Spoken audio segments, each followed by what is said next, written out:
ETF index mutual funds నేర్చుకుని stock మార్కెట్లో రాణించాలనుకుంటున్నారా? వెంటనే ఈ నెంబర్కి కాల్ చేయండి. నమస్తే, welcome back to Suman TV. Present మనతో పాటు ఉన్నారు TEDx speaker, legendary award winner in real estate, realtor oxygen founder and CEO doctor Nandi Rameshwar Rao గారు. నమస్తే సార్. సార్, నన్ను ఒక డౌట్ అడిగారు. ఇప్పుడు అది నేనే తీసుకొని చెప్తాను. ఇప్పుడు నేను అపార్ట్మెంట్లో ఉంటున్నాను. అయితే నా ఓనర్ ఇక్కడ ఉండడు, ఓనర్ వేరే చోట ఎక్కడ ఉంటారు. బట్ ఏంటంటే ఆ హౌస్కి రిజిస్ట్రేషన్ లేదు. ఇప్పుడు నోటీస్ వచ్చి నన్ను ప్రెజర్ చేస్తున్నారు వాళ్ళు. ఓనర్ కాల్ లిఫ్ట్ చేయట్లేదు, ఏమీ లేదు. నేను రెంట్ అయితే ఓనర్కి పే చేస్తున్నాను. సో ఇప్పుడు ప్రెజర్ రెంటర్ పైన పడింది. ఏం చేయాలి ఇప్పుడు? రెంటర్ ఇమీడియట్లీ నేను కొలాప్స్ చేస్తామంటున్నారు, వెకేట్ చేయాలని చెప్పి ప్రెజర్ చేస్తున్నారు.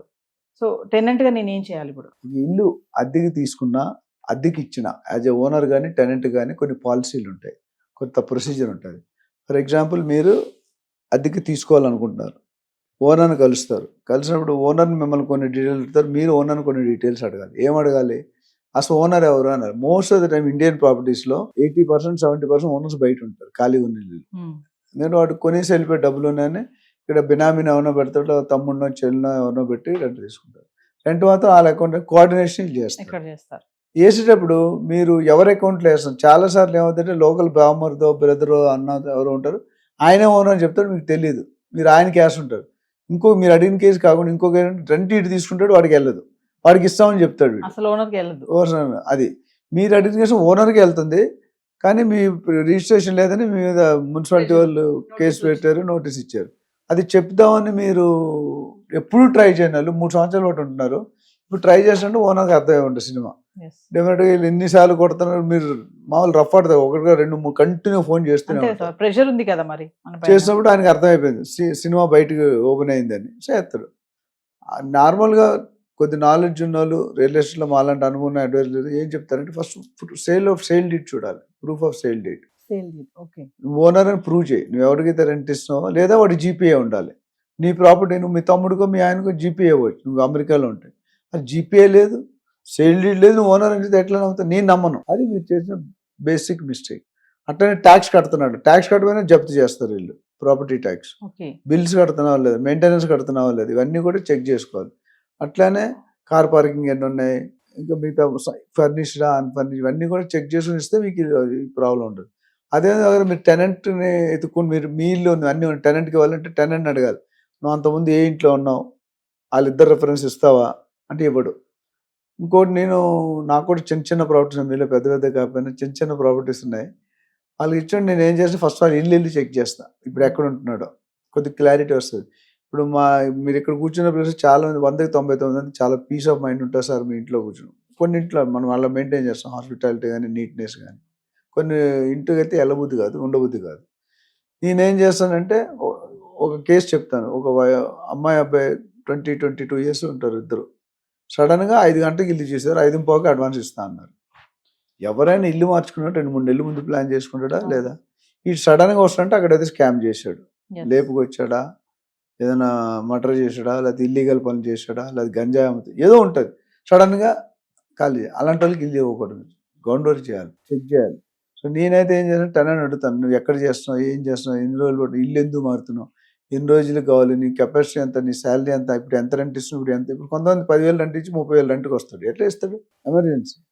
సో ఇవన్నీ చెక్ చేసుకుంటే ఇలాంటి ఫ్యూచర్లో వచ్చే కష్టాలు మీరు అవాయిడ్ చేసుకోవచ్చు. సార్, ఇప్పుడు మనం రెంట్ కోసం తిరుగుతున్నప్పుడు మీరు చెప్తున్నారు కదా, చాలా అంటే ఒక రెంట్కి వెళ్తున్నామంటే మీరే ఓనరా ఇవన్నీ అడగాలని చెప్తున్నారు.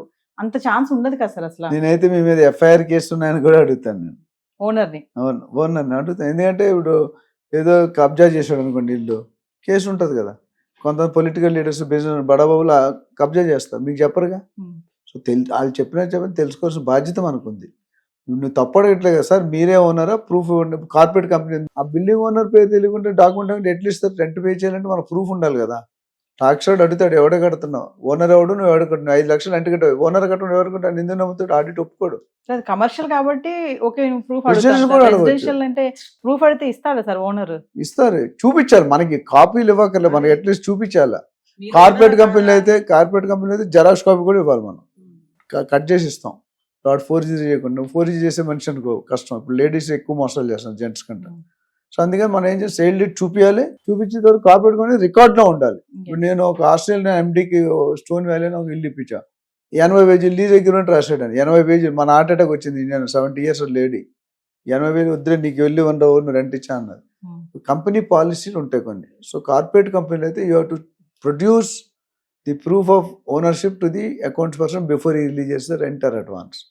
అడగాలి, అడిగినా తప్పులేదు. చూపించకపోతే శంకించాలి వాడిని. మీరు అగ్రిమెంట్ అంటున్నారు, రెంటర్ కి ఓనర్ కి అగ్రిమెంట్ ప్రాసెస్ ఉంటుంది. మనం గతంలో కొన్ని వీడియోలో మాట్లాడుకున్నాం సార్, అగ్రిమెంట్ రూల్ అనేది ఉంటుంది. Digital rental.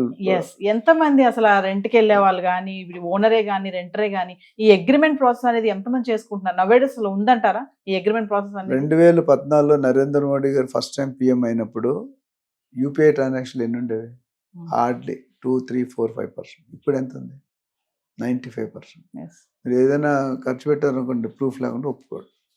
అదేవిధంగా సిస్టమ్ మొదట్లో ఏమీ లేకుండా నోటు మాట మీద ఇచ్చేవారు. నవీన్ నువ్వు మా ఫ్రెండ్ కూతురువా, ఓకే తీసుకోమని. ఇప్పుడు అది ఆ సిచ్యువేషన్ లేదు. పేపర్లు ఉంటేనే ఫోర్జరీలు అవుతుంది, పేపర్లు అయితే ఇంకా ఎన్నో జరిగిపోతుంది. సో మీరు తెలుసుకోవాల్సిన బాధ్యత ఉంది.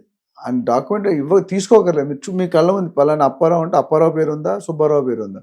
సుబ్బారావు పేరు ఉంటే అప్పారావు జీపే ఉండాలి. అప్పారావు జీపే లేకుండా సుబ్బారావుకి ఇవ్వమంటే that's our right to check the proof of ownership.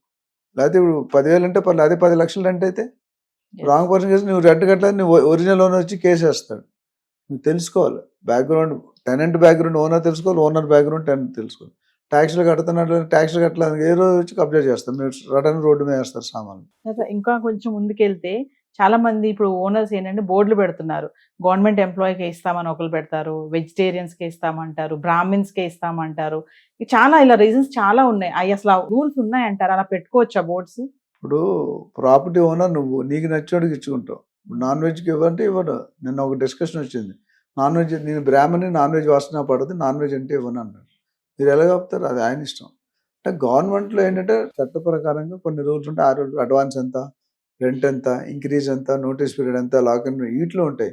ఈ పర్సనల్ కోరిక ఇండివిజువల్ ప్రాపర్టీ, నీ 100 కోట్లు, 50 కోట్లు, 10 కోట్ల ప్రాపర్టీ నీ ఇష్టం. అది నీ నచ్చి నాకు స్మెల్ పడిన నేను ఎందుకు ఇస్తాను? మరి వాట్ అబౌట్ గవర్నమెంట్ ఎంప్లాయీస్? అంటే గవర్నమెంట్ ఎంప్లాయీ అయితే నెల జీతం కరెక్ట్ గా వస్తుంది, శాలరీ స్టెబిలిటీ ఉంటుంది. అది మీకు స్టెబిలిటీ ఉండదు. ప్రైవేట్ జాబులు ఎప్పుడైనా ఎనీ సెకండ్ తీసేవచ్చు.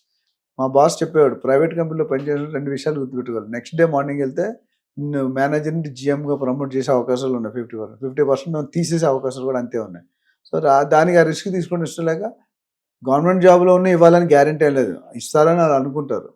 నీ ఫేట్ బాగోపోతే ఎవడేం చేయలేడు, నీ ఫేట్ బాగుంటే ఎవడేం చేసేది. It all depends upon the relationship between the tenant and the ownership. So owner ఎలా అయితే టెనెంట్ డీటెయిల్స్ అడుగుతున్నాడో, టెనెంట్ కూడా ఓనర్ 120% అడగాలి. అడగకపోతే నీ తప్పు, నీ ప్రాబ్లం. ఇందాక నువ్వు అన్న రిజిస్ట్రేషన్ నువ్వే ఫేస్ చేసేది ఎవరి ప్రాబ్లం? ఫోన్లో ఎవరు చేస్తున్నారు? గవర్నమెంట్ మీకు చేస్తున్నారు, ఓనర్ చేయట్లేదు కదా. Thank you sir.